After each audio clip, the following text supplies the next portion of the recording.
constantly from them, nourished by the milk of the mystery, as it should be for all true men, did resist angrily the doctrine of that most holy man of God. And because, as it was written, he was a vowed virgin from his birth, and had no commerce with any in the way of carnality, I disabled his judgment herein, as if he, being a fish, had disallowed the flight of birds.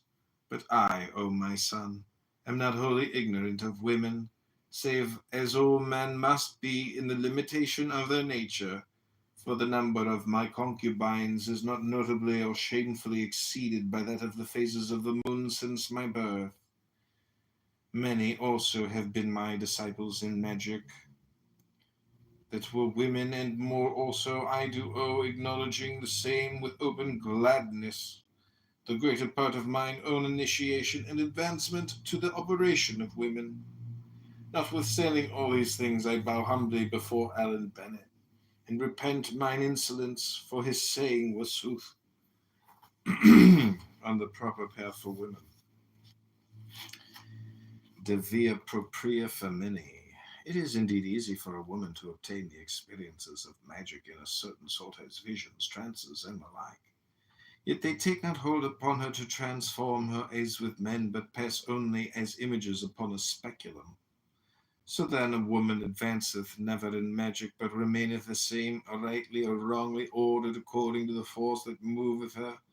Here therefore is the limit of her aspiration in magic, to abide joyous and obedient beneath the man that her instinct shall divine, so that becoming by habit a temple well ordered, comely, and consecrated, she may in her next incarnation attract by her fitness a man's soul. For this cause hath man esteemed constancy and patience as qualities preeminent in good women, because by these she gaineth a going toward our godliness. Her ordeal, therefore, is principally to resist moods which make disorder, that is, of Coronson, unto the which be restriction in the name of Babylon. Also let her be content in this way, for verily she hath a noble and an excellent portion in our holy banquet, and escapeth many a peril that is proper to us others. Only be she in awe and wariness, for in her is no principle of resistance to Coronson, so that if she become disordered in her moods as by lust, or by drunkenness, or by idleness, she hath no standard, whereunto she may rally her forces. In this see thou her need of a well-guarded life, and of a true man for her God. Okay, next is called Further Concerning This, De Hac Re Altera Intelligenda.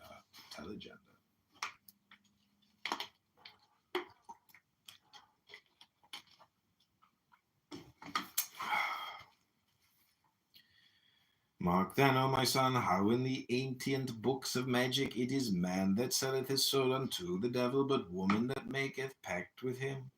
For she hath constantly the wit and power to arrange things at his bidding, and she payeth his price of his alliance. But a man hath one jewel, and bartering this he becometh the mockery of Satanas. Let then this tutor thee in thine art of magic, that thou employ women in all practical matters, to order them with cunning, but men in thy need of transfiguration or transmutation in a trope. Let the woman direct the chess play of life, but the man alter the rules if he so will. Lo, in ill play is mischief and disorder, but in a new law is earthquake and destruction of the root of things. Therefore is fear of any man that is in commerce with his genius, for none knoweth if his law shall amend the game or do it hurt. And of this the proof is in experience won after the victory of his will. When there is no way of return, even thus saith the poet, vestigia nulla restrorsum. Nor do thou fear to create, for even as I have written in the book of lies, falsely so called, thou canst create nothing that is not God. But beware of false creations, wrought by women in whom is no function thereof, for they are phantoms, poisonous vapours bred of the moon in her witchcraft of blood.